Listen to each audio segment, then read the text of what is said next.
Welcome to Kenton's videos. Enjoy the video. In this video, I will explain how to make cream of vegetable soup. First, select fresh, vibrant vegetables like carrots, celery, and potatoes. Sauté chopped onions and garlic in a large pot until they are fragrant and translucent. This builds a foundational layer of flavor for your delicious soup. Add your chosen vegetables and cook them briefly before moving to the next step. To achieve that perfect creamy texture, start by making a simple roux. Melt 2 tablespoons of butter, then whisk in 2 tablespoons of all-purpose flour. Cook for 1 minute.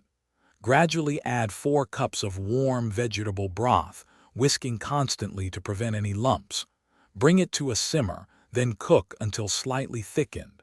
This ensures a smooth base.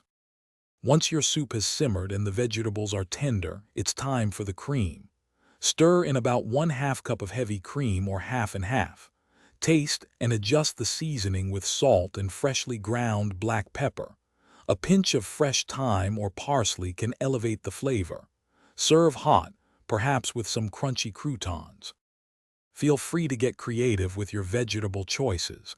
Broccoli, mushrooms, or even roasted butternut squash work wonderfully. For storage, let the soup cool completely, then transfer it to an airtight container. It will keep well in the refrigerator for up to 3 days. Also, check the description below for a link to some fantastic darn tough socks and other great deals. Enjoy your homemade soup. Thanks for watching. Consider subscribing if we helped you.